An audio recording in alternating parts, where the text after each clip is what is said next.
Shalom saudara-saudari terkasih dalam Tuhan. Selamat siang. Berjumpa lagi dalam acara Lunch with Jesus.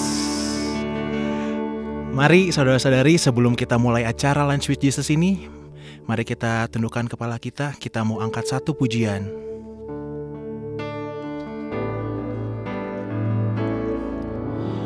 Ubah hatiku seperti hatimu, kudus berkenan bagimu, bagaikan emas yang murni, bentuk hatiku selalu. Biar ku menjadi ciptaan baru, bebas dari semua yang jahat, serupa dengan gambarmu. Sucikanku, kuduskan hatiku, Tuhan.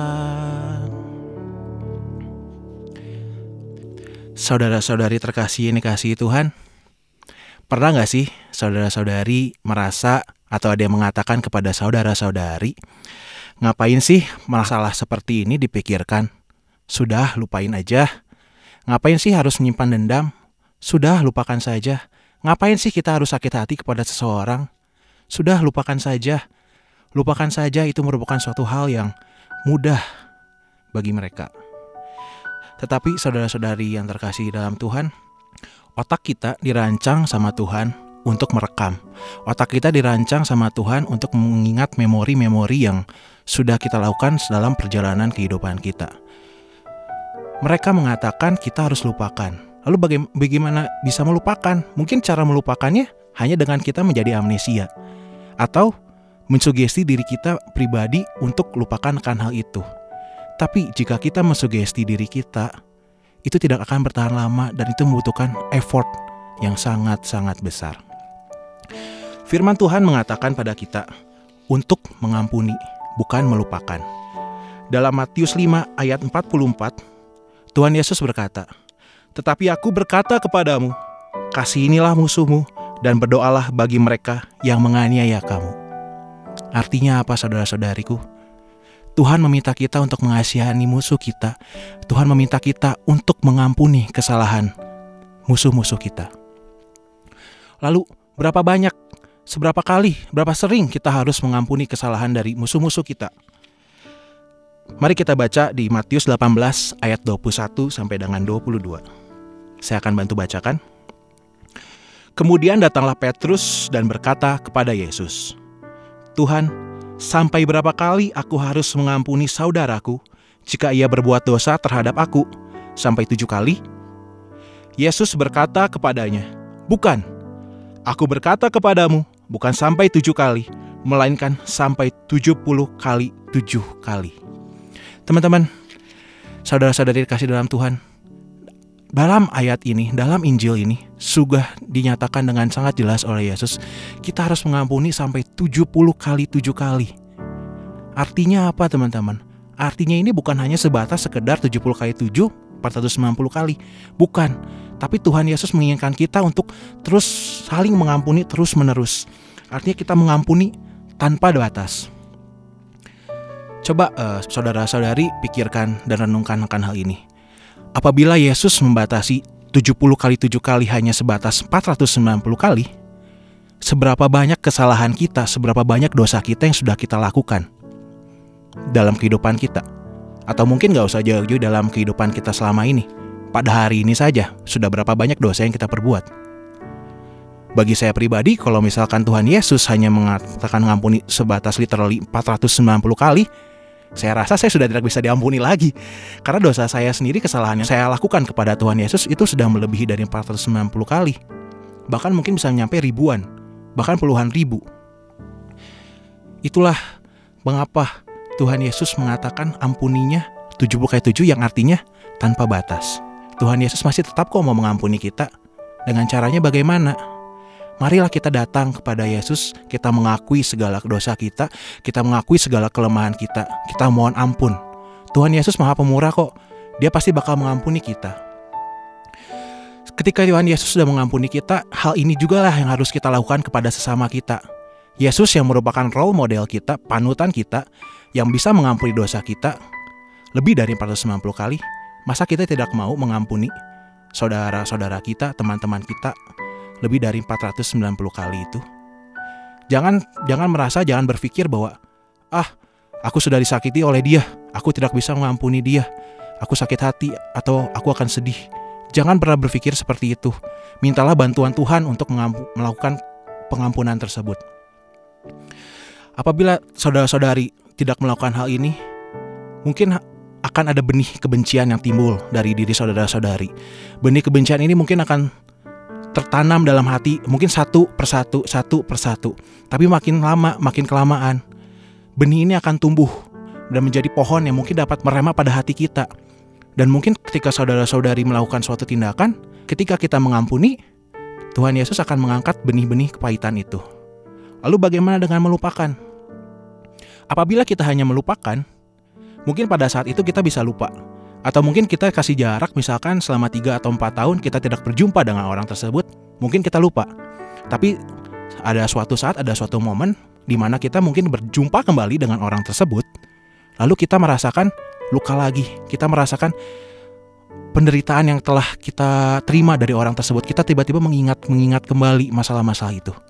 Itulah mengapa teman-teman, saudara-saudari dikasih Tuhan, Yesus mengatakan pada kita untuk mengampuni. Saya juga pernah mengalami hal seperti ini. Ketika waktu itu sekitar 4 atau 5 tahun yang lalu, saya merasa dilukai oleh seseorang. Orang tersebut sih merasanya fine-fine aja, tidak merasa melakukan apapun. Tapi saya merasa tindakan itu sudah sangat melukai hati saya. Lalu saya merasa, ya sudahlah, lupakan aja. Orang dianya juga kok gak nyadar sama sekali. Orang dianya pun tidak merasakan akan hal itu. Mungkin saya hanya merasa baper, terbawa perasaan sendiri saja. Tapi setelah itu berjalan selama 3 tahun saya tidak berjumpa dengan dia. Dan baru tahun kemarin saya berjumpa kembali dengan dia. Perasaan itu muncul teman-teman, saudara-saudariku. Perasaan itu sungguh timbul lagi. Dan perasaan itu sungguh-sungguh sangat tidak enak dan sangat-sangat kayak mengikis dan mengingat dan membuat saya untuk melakukan suatu hal-hal yang tidak diinginkan. Makanya lebih baik kita untuk mengampuni. Yang kedua, Tuhan Yesus mengampuni kita tanpa syarat. Tuhan Yesus melakukan pengampunan kepada kita tanpa meminta apapun. Bahkan sebelum kita meminta ampun pada Tuhan Yesus sudah mengampuni kita. Tuhan Yesus sudah mengorbankan anaknya, Yesus Kristus, untuk mengampuni dosa dan kesalahan kita. Mungkin sekarang Bapak Ibu bertanya, bagaimana bisa saya bisa mengampuni? Memang Bapak Ibu saudara-saudari kasih dalam Tuhan, mengampuni ini memerlukan waktu. Mengampuni ini membutuhkan kebesaran hati kita untuk rela memaafkan kesalahan orang lain. Tidak mudah, tapi percayalah bahwa Tuhan Yesus akan mampu mengubahkan hati kita, memberikan mindset kita menjadi pribadi yang lebih baru untuk mengubah diri kita menjadi pribadi yang pemaaf, pribadi yang makin serupa dengan Dia. Mari kita tutup sharing singkat hari ini dengan sebuah lagu pujian. Kita nyanyikan lagi lagu yang tadi.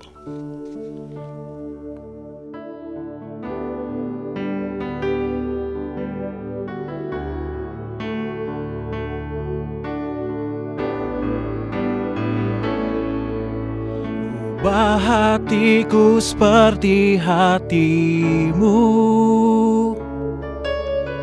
kudus berkenan bagimu.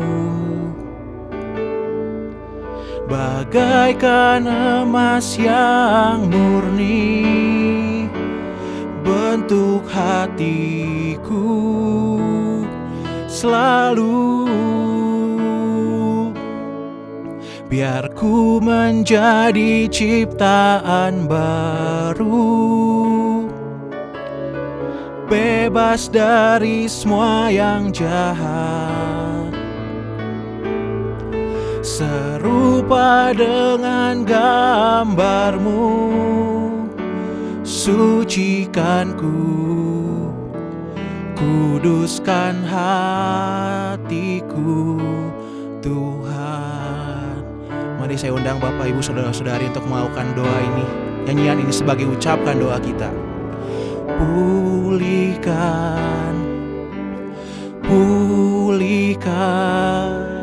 hatiku dengan kasih-Mu.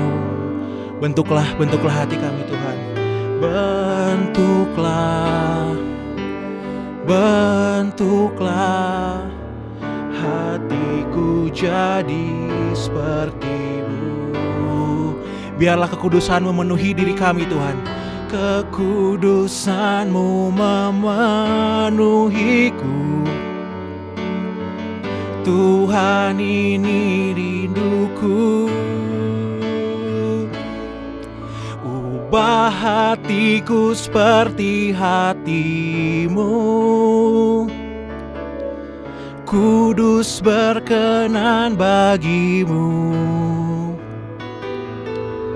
Bagaikan emas yang murni, bentuk hatiku selalu.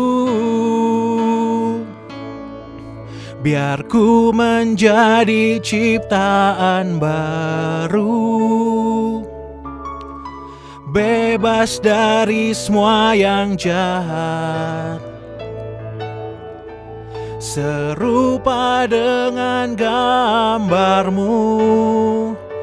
Sucikan ku, kuduskan hatiku. Ubah hatiku seperti hati-Mu, kudus berkenan bagi-Mu. Bagaikan emas yang murni, bentuk hatiku selalu. Biar ku menjadi ciptaan baru, bebas dari semua yang jahat, serupa dengan gambar-Mu. Sucikan ku, kuduskan hatiku Tuhan. Dalam nama Bapa dan Putra dan Roh Kudus, amin. Puji syukur Bapa atas rahmat dan penyertaan-Mu pada hari ini. Puji syukur juga Tuhan atas firman-Mu yang boleh kami dengarkan. Ya Bapa, pada saat ini kami mohon ampun Tuhan atas segala dosa dan kesalahan kami. Mungkin secara sadar maupun tidak sadar telah kami lakukan. Kami mohon ampun atas semuanya itu ya Tuhan. Ya Bapa, kami mohon bantuan-Mu untuk mengubah hati kami, mengubah pemikiran kami, mengubah mindset kami. Biarlah Tuhan, pada saat ini apabila mungkin kami belum bisa mengampuni teman-teman kami, mengampuni kesalahan-kesalahan dari orang-orang yang melukai kami, biarlah Tuhan Kau utus Roh Kudus-Mu untuk membantu merubahkan hati kami agar kami mempunyai kemampuan untuk mengampuni kesalahan mereka. Tuntun kami selalu ya Tuhan, tuntun kami ya Yesus dalam segala tingkah laku, perkataan dan perbuatan, sehingga kami mempunyai pribadi yang makin serupa dengan-Mu. Terima kasih ya Tuhan. Doa yang jauh dari sempurna ini kami haturkan dengan perantaraan Tuhan kami, Yesus Kristus. Salam Maria, penuh rahmat Tuhan sertamu. Terpujilah engkau di antara wanita, dan terpujilah buah tubuhmu Yesus. Santa Maria, Bunda Allah, doakanlah kami yang berdosa ini, sekarang dan waktu kami mati. Amin. Kemuliaan pada Bapa, Putra, dan Roh Kudus, seperti pada permulaan, sekarang, selalu, dan sepanjang segala abad. Amin. Dalam nama Bapa, Putra, dan Roh Kudus. Amin. Tuhan Yesus memberkati.